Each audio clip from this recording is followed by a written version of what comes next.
Thanks, Nancy. It's really interesting to see the range of people and experiences among you. We'd like this webinar to be useful to as many different people as possible. Indirectly, but ultimately most important, to IELTS Life Skills learners and test takers. Please allow me to introduce myself and briefly explain my relationship with IELTS Life Skills. My name is Vincent Smidovic and I have more than 30 years in ELT as a teacher and examiner for a wide range of tests. Recently, I've spent much of my time working with teachers to help learners succeed as test takers for IELTS Skills for Life and IELTS Life Skills tests. My own familiarity with IELTS Life Skills is naturally still developing. I see many of you are also new to the tests, and the test itself is fairly new. But I've already had the opportunity to present IELTS Life Skills at the NATECLA annual conference in 2015, and will be presenting at IETFL Birmingham in April 2016. And I look forward to sharing with you what I've learnt so far.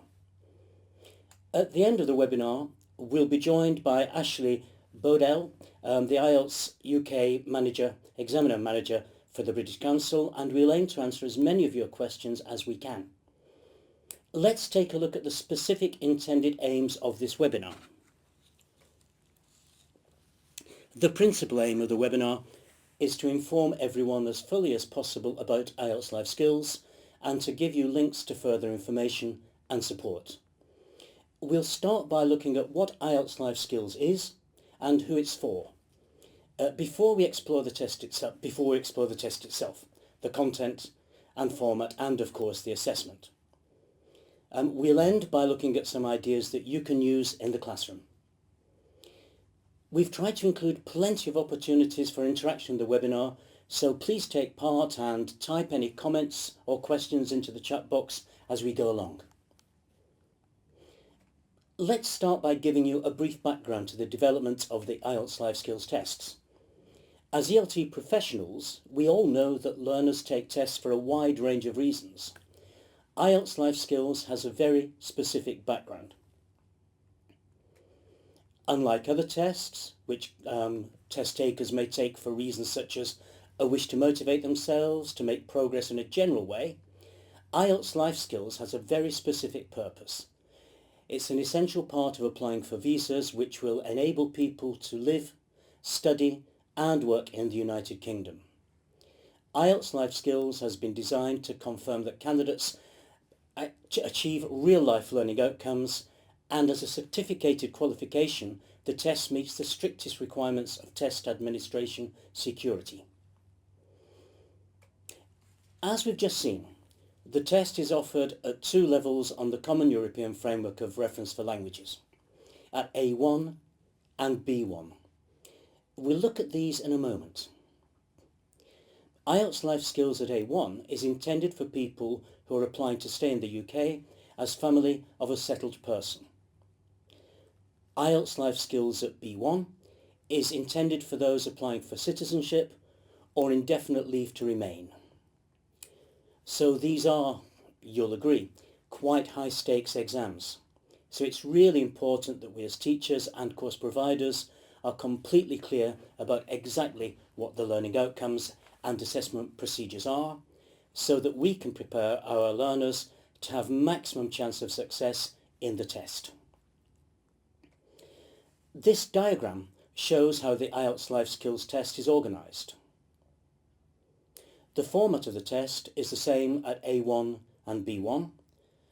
There are 2 test takers and 1 examiner. The examiner is not known to either candidate, and he or she follows a framework to deliver the test and to ensure consistency and reliability. Although candidates work together in some of the tasks, their performance is assessed independently, and one candidate's achievement has no impact on his or her partners. Here's an outline of the format of the test. There are many similarities between IELTS Life Skills at the 2 levels, but at B1 we expect more of the test takers. We'll go into details about this later in the session. One obvious difference is the time the test takes. It's 16 to 18 minutes at A1 and 22 minutes at B1, where we can expect more predictable candidate performance. Giving you these timings makes me realise how long a time that is, especially for A1 level learners, and just how much they need good teachers to help them cope with the challenge. You can find sample papers at both levels on the website, along with video recordings of the tests. We haven't got the time to show you full tests here, but we will explain what happens and encourage you to watch the recordings and download sample papers to use. We'll send you the web addresses after the webinar. There's a lot of reference to familiar topics in the test outline.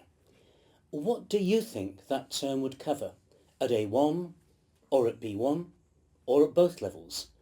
Please type some of your ideas into the chat box.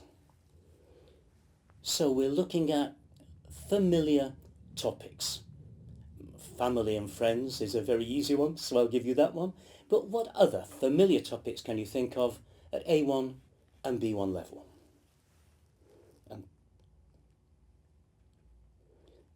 Thank you. We're already getting some very good ideas and very accurate ideas. So even if you're new to IELTS Life Skills, you obviously know what we're looking for. So it's great. Thank you. Lots of good ideas there. Let's have a look at the list of some of the familiar topics from the Guide for Teachers. Personal details, many of you mentioned, and experiences. Family and friends I gave you. Buying goods. Work. Health, leisure, education and or training, housing, weather. We'll see some examples of how these familiar topics are used when we look at some sample materials later in the session. And we'll send you the web address for the Guide for Teachers after the webinar.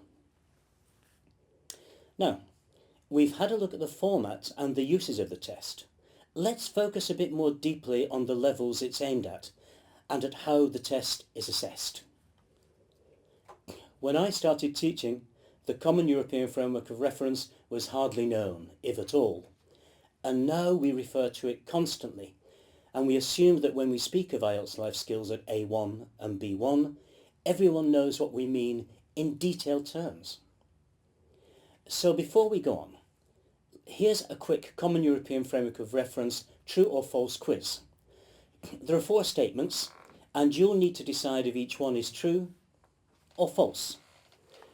We'll do 3 in a poll, but let's start with one as an example. You don't need to record your answer, but think about it and decide if it's true or false.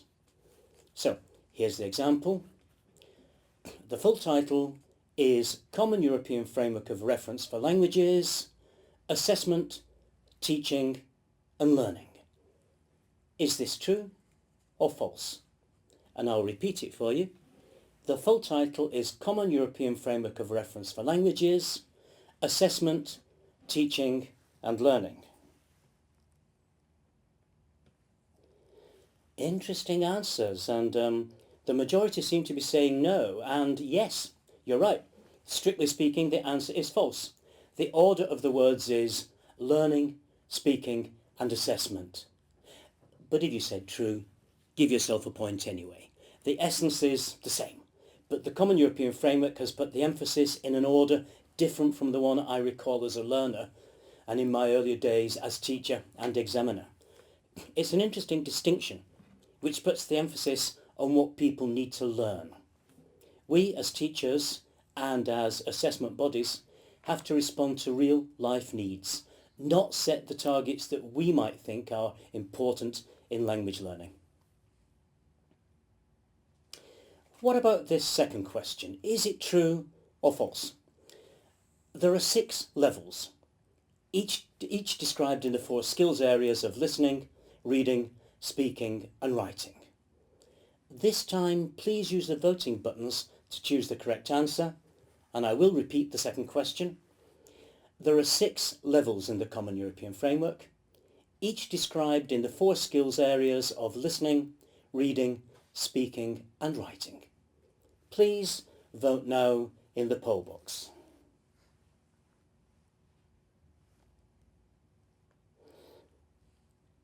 We are getting answers coming through. Don't forget to put them in the chat box. We're getting a mixture of true and false, so we must be sure that somebody's right. And the answer is, well, it's true. There are 6 levels, and yes, they all cover the 4 skills. The significant thing is that speaking is given double billing. Extraordinary when you think back to earlier days of learning, teaching and especially assessment, but surely reflecting real life skills in the IELTS Life Skills context. The big question is, are spoken interaction and spoken production different skills? It's a critical question, and we'll answer it very shortly in the context of the learning outcomes as assessed in IELTS Life Skills. But although the majority of you said false, if you said true, the majority of you said true, and you're correct, also give yourself a point if you said false because of the subdivision. Now for the third question. Every one of the self-assessment descriptors in the Common European Framework of Reference begins with the same words. I can. True or false? Please vote now. And thank you again, so many of you. We have over 500 people now, so I haven't got a chance to look at every single answer, but we're getting true, false. The majority in the poll seem to be saying true. Well, actually, the answer is false, but we will accept true. There is one descriptor at C2 level, which we don't really need to discuss here, but it begins with the words, I have no difficulty. And if that doesn't mean I can, I don't know what is. So the point is that IELTS Life Skills focuses on what candidates can do, not on what they can't. If the examiner can legitimately give credit, he or she will. It's important for teachers to communicate this message to learners, and it's important that this Common European Framework quiz is carried out in the same spirit. We're not going to penalise anyone, certainly not on technicalities. And finally, which way will you vote on question 4? I will tell you in advance that this one is definitely either true or false. No, yes, but this time. Here's the question, or the statement. The Common European Framework includes a comprehensive and prescriptive list of grammatical structures required for each of the 6 levels. Is this true or false?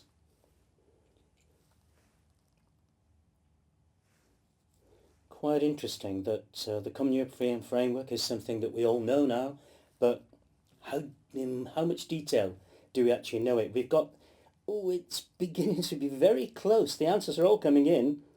It's around 50-50 with the majority just going for true, that the Common European Framework contains a comprehensive and prescriptive list of structures. Well, actually, this time I'm going to give you a straight answer, and it's false. The Common European Framework of Reference describes language use. It doesn't define it. It describes what learners can do. It doesn't tell them what they must do. IELTS Life Skills assesses achievement of learning outcomes in real-life settings. It doesn't prescribe the language structures a test taker must use. As teaching professionals, we know what language resources learners need to be able to draw on in order to show that they can do certain things. The Common European Framework gives us the aims. We need to supply the means of achieving those aims and show our learners how to implement them in real life, not just in the test, because IELTS Life Skills is all about real life. These are the descriptors for listening, spoken production and spoken interaction at A1 and B1 levels. The Common European Framework gives attention to all 4 of the skills. IELTS Life Skills focuses only on speaking and listening. The reason for this goes back to the purpose of the test. For visa application, people need to demonstrate that they can achieve specified learning outcomes in the skills of speaking and listening. So let's have a look now at how these descriptors relate to the learning outcomes for learners taking an IELTS Life Skills test. How do these learning outcomes for IELTS Life Skills relate to the Common European Framework descriptors we've just seen? Please type one similarity that you notice into the chat box now. Pardon me.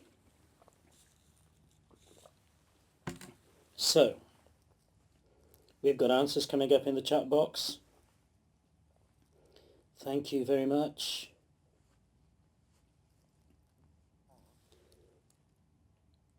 So we're looking at the learning outcomes. The learning outcomes themselves are obtain information, convey information, speak to communicate, and engage in discussion.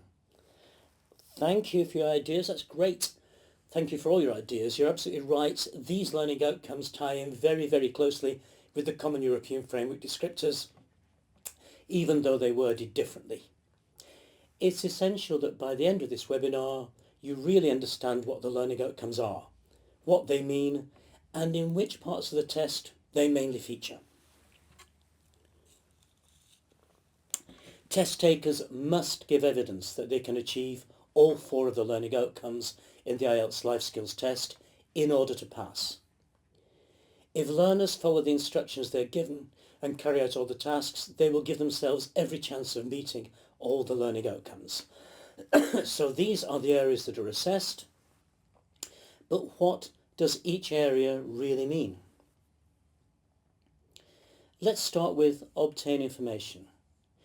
Would you please type in the chat box some ideas of what you think obtain information covers in the IELTS Life Skills test?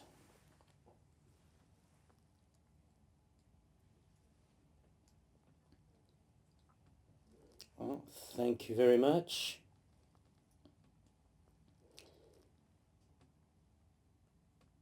People definitely putting a focus on the skill of listening. Great, thank you, and here's my definition. Obtain information refers to effective listening, which is what Menu said. It's not just asking for information, it's processing information. The candidate needs to give evidence that he or she can understand and respond appropriately to the kinds of things we listen to in real life. Now, convey information. Here's a question for you. Which skill is this referring to? Listening or speaking? Please use the voting buttons to choose your answer.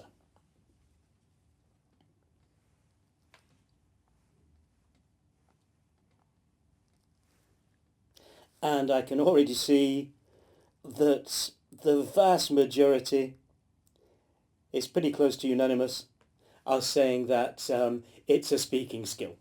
It is. And here's my definition of what convey information means in IELTS Life Skills. Convey information refers to the candidate's ability to deliver an appropriate quantity of relevant information in discourse appropriate to the real-life context. Obviously, the expectations will depend on the test taker's level. Candidates at A1 will not be expected to organise or deliver as much information as candidates at B1. Now, speak to communicate. How is it different from convey information? Well, here's the beginning of a definition. The definition begins, make meaning clear by ... How would you complete that definition? In your own words, please type in your ideas of how to finish this definition and use the chat box for this. So, speak to communicate is defined as make meaning clear, but can you continue? And again, thank you very much. People are sending in answers all the time.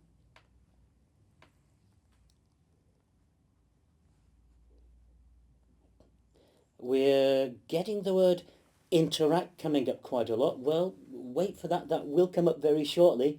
But as many of you said in your own words, speak to communicate, and great, thanks again. Here's the full definition. Speak to communicate is to make meaning clear by using language appropriate to task and context with accuracy and range of lexis, grammar and phonological features appropriate to level. Speak to communicate isn't just the quantity of relevant information and the appropriateness of the structure of the discourse, it's also the linguistic quality itself. It includes features like accuracy and range, and has a particular focus on phonology.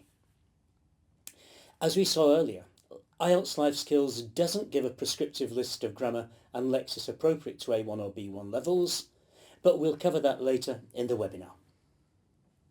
Finally, engage in discussion. This one is perhaps the easiest to understand and define. Here's the definition. Engage in discussion relates specifically to spoken interaction. So it involves both speaking and listening, while the first three criteria are more focused on either speaking or listening, but not on both. Turn-taking and moving the interaction forward are strong features of engage in discussion. So, now you know the 4 learning outcomes, let's think about the assessment process itself. Examiners don't think in terms of pass or fail, but record evidence of each candidate's ability to meet the 4 learning outcomes that we've just shown you. Test takers have to demonstrate that they can meet all 4 learning outcomes. A test taker could, for example, give good evidence that he or she can obtain information, listen effectively, convey relevant information, and speak to communicate with accuracy and range appropriate to the level. This, of course, is all credited, but the test taker also needs to link utterances to those of a partner in the interaction to give evidence of the ability to engage in discussion, and to meet the IELTS Life Skills Pass requirements. The important point is that candidates achieve a pass on the evidence given overall, not on any one single part of the test. The examiner assesses different test parts separately for reasons which will become clear, but a test taker doesn't fail just because he or she has not given a strong performance in one phase. If a candidate doesn't give adequate evidence of their ability to convey information in phase 1, for example, he or she still has the chance to do so in phase 2. We need to encourage test takers to do the best they can throughout the test, not to worry if they think they've done badly. Credit will be given wherever possible. Now you've got an idea of the tests and the learning outcomes, let's have a look at some examples from the sample papers. You can access all these papers online. We'll send you the web address after the webinar. Here's an overview of the test again. Phase 1A allows test takers to start on familiar ground. After checking the test takers' names and details for security reasons, the examiner will then ask each test taker to give basic personal information about everyday things. Here's a shot of the examiner's frame for Phase 1A and 1B.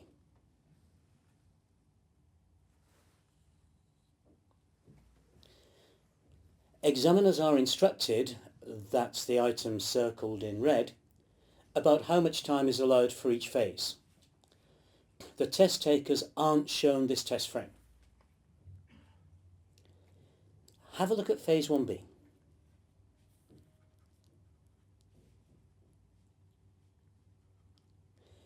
The topics of this sample test are generally familiar, neighbours and favourite time of the year. The examiner instructs test takers to ask each other questions. Here's a question to think about. Does there appear to be any preparation time allowed? No need to type in your answers, but just see if you can work this out.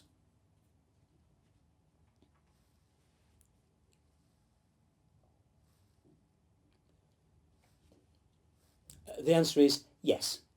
Test takers are allowed 1.5 minutes to prepare their questions. That's what the instructions circled in red say. Please don't worry if you can't see the slides. You can always download the papers and look at them with your candidates. So, which of the learning outcomes that we looked at before will be assessed in this phase of the test? Remember that we looked at obtain information, convey information, speak to communicate, and engage in discussion. Please use the voting buttons to choose your answer.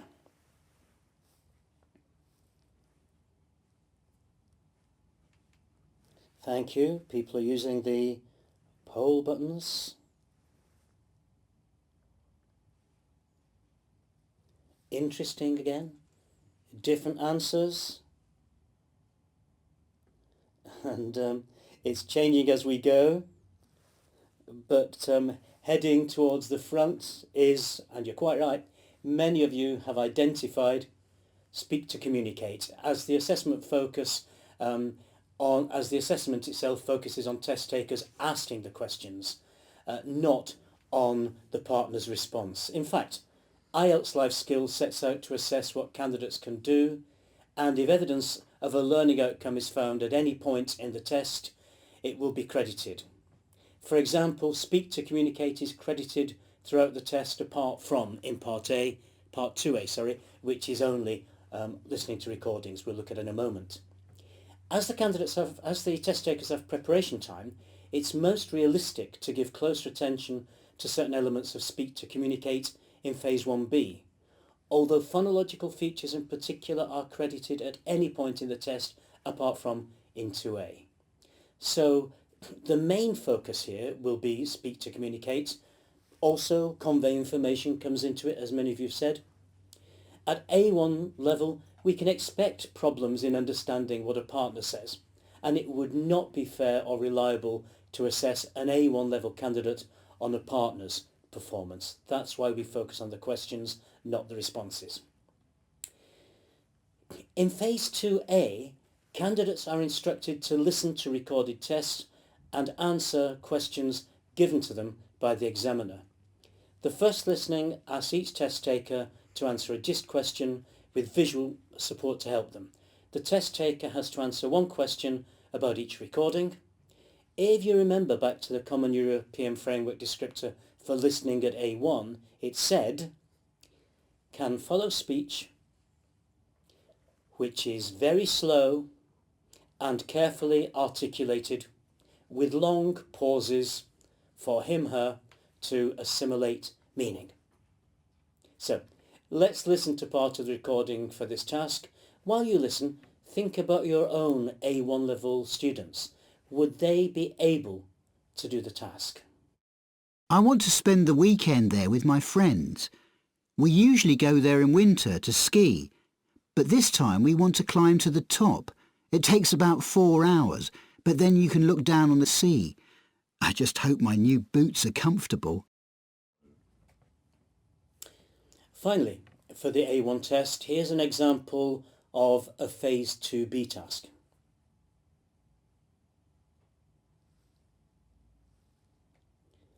The test takers are given a task to carry out together. The task will involve exchange of information and will give test takers the opportunity to initiate and respond.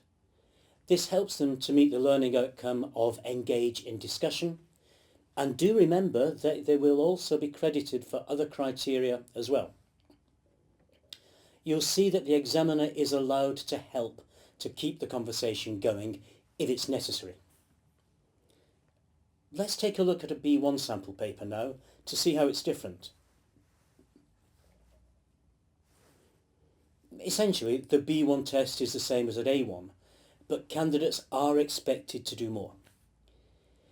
In the CEFR descriptors at B1, the word straightforward is used a lot, and that's significant. IELTS Life Skills sets out to test real-life, everyday use of English. Phase 1A begins with the examiner checking both test takers' names. The examiner then hands over the conversation to the test takers, as you can see from this sample test frame. We can see here that test takers need to engage in discussion as well as speak to communicate and convey information. Phase 1B is substantially different from the A1 test. As you can see from the test frame, the focus here is on giving an extended verbal account and asking questions. This means test takers have to convey information clearly and also obtain information so that they can form relevant questions. Their ability to speak to communicate will also be important, as the other test taker needs to be able to understand them clearly. As we saw at A1, certain aspects of speak to communicate may be credited in this phase, though remember that test takers can be credited with providing evidence of any of the learning outcomes at any relevant point in the test. In Phase 2A, as in the A1 test, test takers listen to recorded texts and answer questions. The complexity of the texts and the demands of the questions make the difference in level. You can find the recording of this sample paper on the IELTS website. Now, Phase 2B is divided into two parts in the B1 test. This is the test frame for the first part.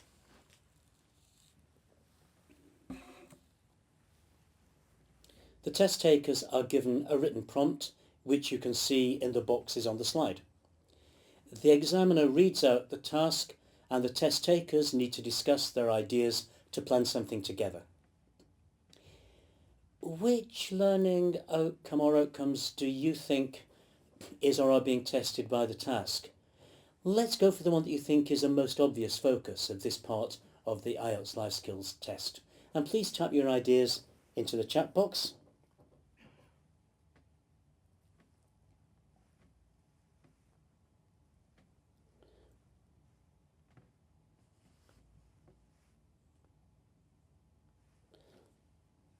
Great, thank you again.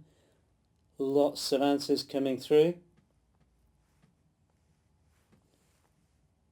And the majority did say engage in discussion, and that's right. Engage in discussion will certainly be important. Also, of course, speak to communicate and convey information for those of you who said that, but it is a great opportunity to show that test takers can meet the learning outcome of engage in discussion. B1 candidates are sometimes concerned that they're paired with a partner who doesn't interact, and that they therefore assume that they can't get credit for engaging discussion in this part of the test, where it is most obviously intended focus. Although it is the most obvious opportunity to give evidence for engaging discussion, the examiner will credit evidence given in any other part of the test apart from Phase 2A. The second part of Phase 2A is similar to the A1 test. The test takers discuss a topic related to the planning task. In this sample test, which you can find on the website, they talk to each other about the transport they use every day and why they use it. So, now you know what the format of the test is, what the learning outcomes are, and you've had a look at the test at both levels. I hope you feel that you've got a good understanding of what the test is all about. Of course, the next and by far the biggest question is, what can I do to help prepare my learners to be test takers? And not just to be test takers, but to be more effective users of English. Here are some ideas which I hope may help you. Make it real. One of the big features of IELTS Life Skills is the examiner who is not an interlocutor known to the test takers, as is the case in some tests. There is a limit to the number of times you can rehearse the same question and answer exchanges with your learners, but if you have the opportunity to swap classes with colleagues for a practice session of 5 to 10 minutes or so from time to time, it gives your learners repeat opportunities to give the same basic personal information to a teacher who replicates the role of the examiner at the start of the test. Logistics may make the class swap difficult, but the principle can be extended to breaks, for example. Here's a tip you can give your learners about this part of the A1 test. Try to develop your learners' confidence in this part of the test. This will help them to handle any nerves they may have and settle them quickly. They know the answers to the questions. Here's an idea for an activity you can use. Split the group into teams of 3 or 4 learners. You give them a basic response, which you repeat for clarity. It can be the answer to different questions. At 9 o'clock, for example, fruit and vegetables, and so on. The teams then have a minute to discuss 2 or 3 different questions which may elicit this response from you. The teams take it in turns to ask a question. It doesn't need to be perfect, but it needs to work in real life. For example, when you work start, if the question works, you should respond appropriately. For example, 9 o'clock. And the team then gets 2 points. If the question isn't clear enough, allow the team to try again to get the response. Use body language to encourage different intonation as well as different words. At A1 level, the teacher can afford to be very generous in interpreting questions and give a point, even if it takes learners time to formulate. In feedback, point out that it's not just grammar and vocabulary that matter. The way you say something is just as important as what you say. And this is a useful tip for this part of the test. Learners need lots of practice in listening for key information from extended utterances. If you include the listening to recordings from the sample Skills for Life Entry 1 papers, which you can find online, you have a large resource of practice materials. With practice and guidance, learners develop the skill of listening for clues and obtaining information from extended discourse. At A1 level, the information is intended to be transparent, but A1 level test takers may hear a number for cost, for example, and mistake it for a number for time. Even with practice, test takers at A1 level may well miss answers. Reassure them that they don't lose any marks if they give a wrong answer. They can only gain marks for giving correct answers. They shouldn't worry. They mustn't worry if they get something wrong. There are more chances to get right answers. In a triangle classroom activity, put learners into groups of 3, A, B and C. Using phase 2B tasks from the sample papers, set A and B the task, while C monitors and notes the balance of interaction. In other words, A speaks, then B, A again, and so on. Rotate the triangle to give everyone practice in feedback. Focus on some of the positive features of engaging discussion. Not just asking questions, but linking what you say to what your partner says and using body language to show you're listening, for example. This leads to the practical advice for candidates. Don't think of the test as a competition. You and your partner will both get credit for working together. Keep Talking is a variation on a popular radio game called Just a Minute, where contestants have to deliver a monologue for a minute without hesitation, repetition, or deviation.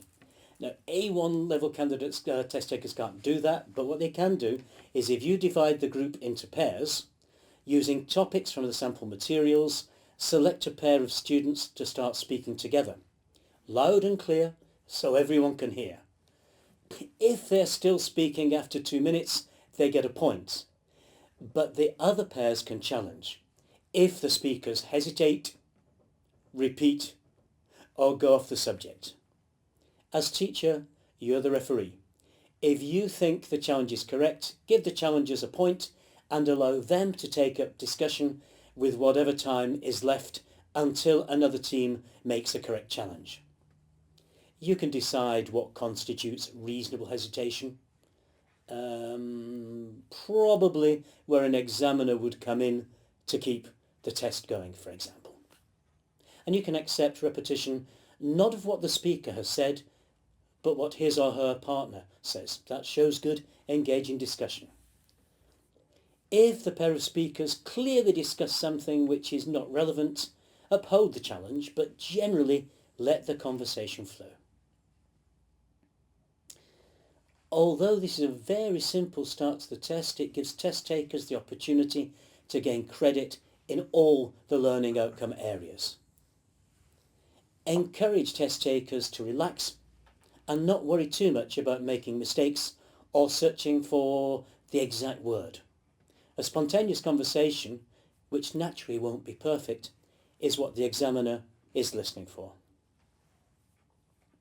At B1 level, test takers are instructed to speak for about 1.5 minutes.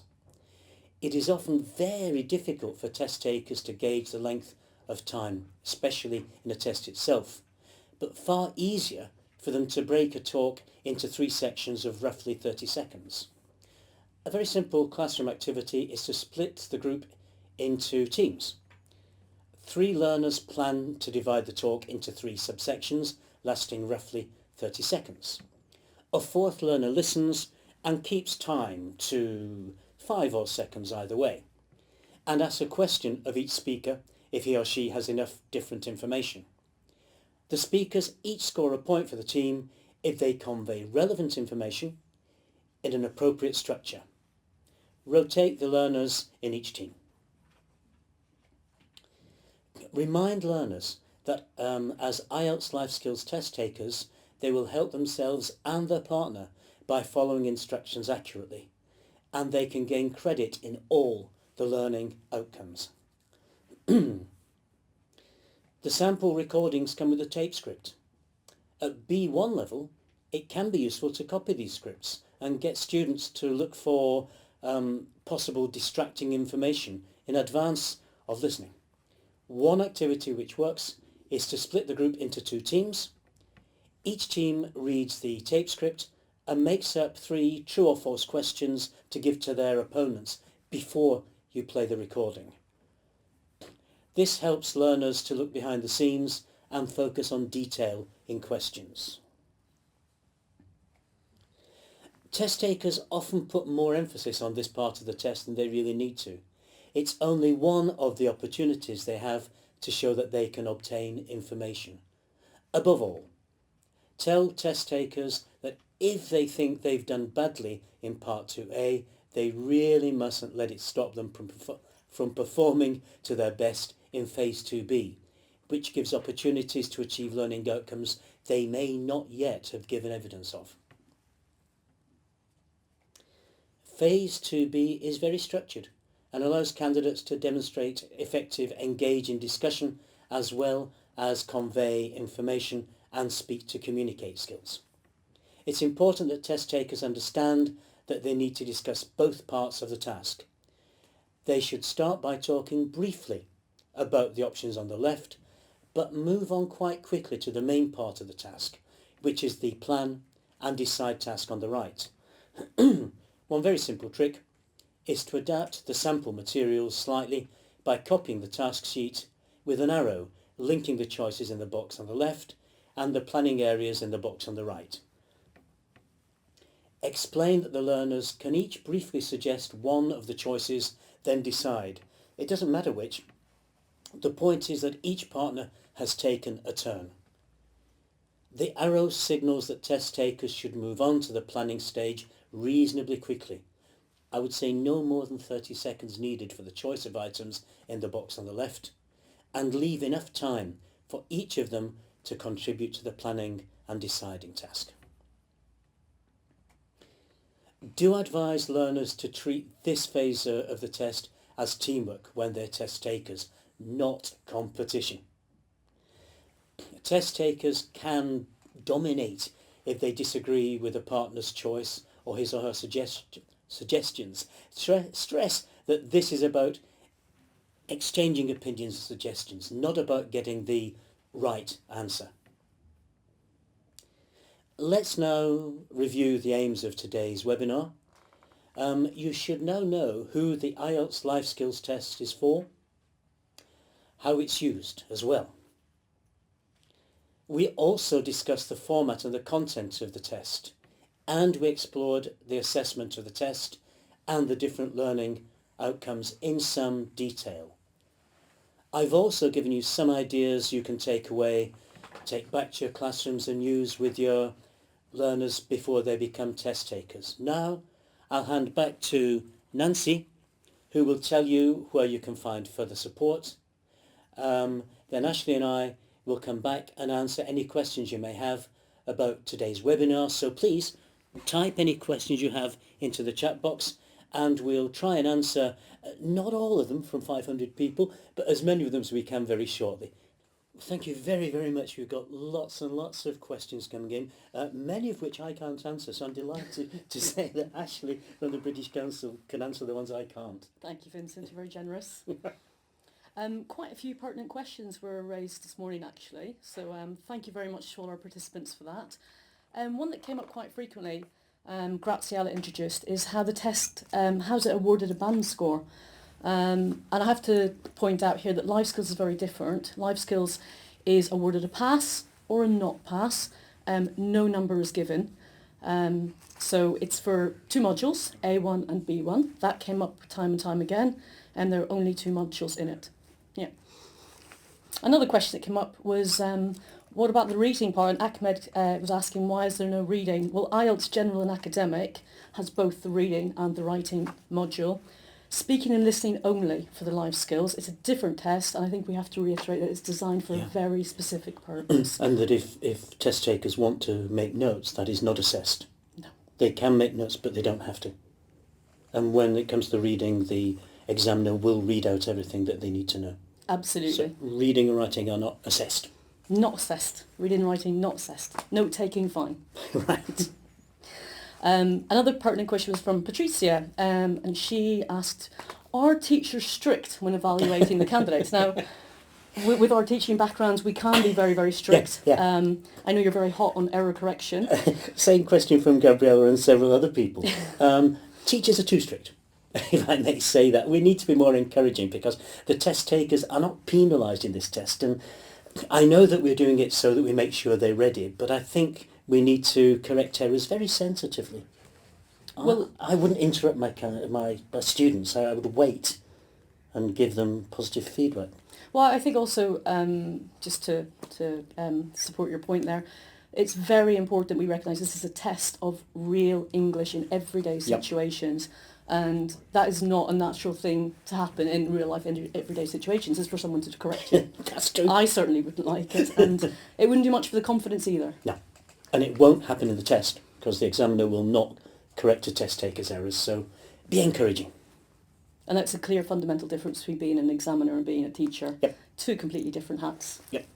Yeah. Which brings me to Christine's question, which was how many examiners are present in the room, and I think maybe this is maybe confusing with other English language tests. There is 1 examiner, and that examiner tests 2 candidates in each session, so just to be clear. Can I pick up on a question that had Ali said, what happens if one candidate is much stronger?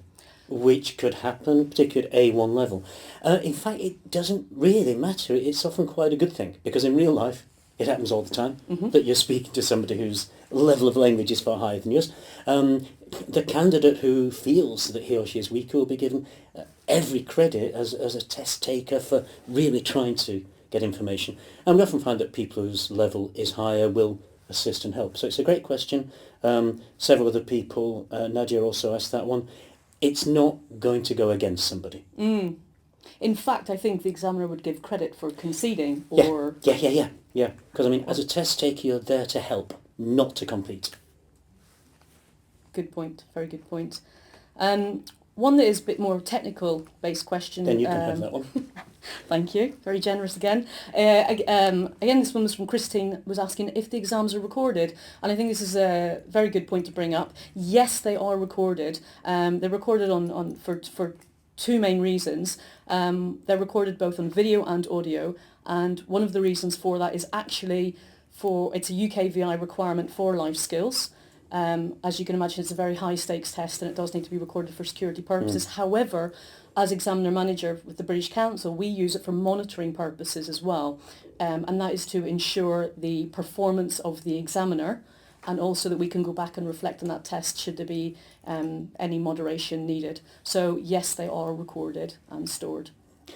Can I pick up on a question that came up from several people? It's about pronunciation. How important is it? It is very important, far more than I used to think of when I was a teacher. The test takers get the opportunity to use pronunciation receptively when they do the obtain information from the examiner and the recorded text, and to produce. No, they don't need to have a particular standard accent. As long as they can be clearly understood, they're going to be given credit. So pronunciation, we probably do put more emphasis on that than we used to Definitely. And Maybe still not as much as we should. I don't know what you think, but are we getting it right these days, finally?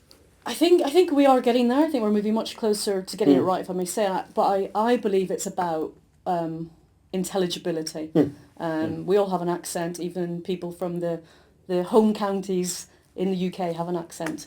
So I think it's about intelligibility and coherence. Definitely. Actually, this is a question for you, Vincent, Okay. if you don't mind me. Are candidates given time to prepare? That's from Ola. That's a very, very good question. What I would say is, if you haven't been able to see all the slides, I mean, we've tried to show you papers, do download the papers. That's going to help you to find out. And the answer is yes, it's standardised. They're given time in part 1B at both levels, so they're given time to prepare their questions, they're given time to prepare their talk. And that's when they do get this time to pause, make notes if they want to, they don't have to, and really show, yes, I can speak to communicate. I've got the time to think about not just the content, that comes up under convey information, and it's nice if it's spontaneous, but also the grammar, vocab. So they do have time to prepare. And just to remind people as well that the sample tests are available as well. There's 4 sample tests available. Yeah. Anything more that you'd like to address that was People have asked such good questions, and it's obvious that people have got such a wide range of backgrounds, and this test is new, it's specific, so when you're asking me questions, I'm having to think, wait a minute, I've only known IELTS Life Skills for about a year. So what I will say is thank you for your questions. Go to the website. We will be sending you all these details, so Nancy will send you all the different links, and familiarise yourself and your students so that they can become confident, effective and successful test takers, which I'm sure they will be. I think probably, actually, that's about all we have time for. So thank you all very much for attending today. We look forward to seeing you at our future webinars. We hope you found it useful, and the next webinar coming up is on one of my favourite topics, developing teacher-trainer skills. Thanks again, and goodbye. Goodbye.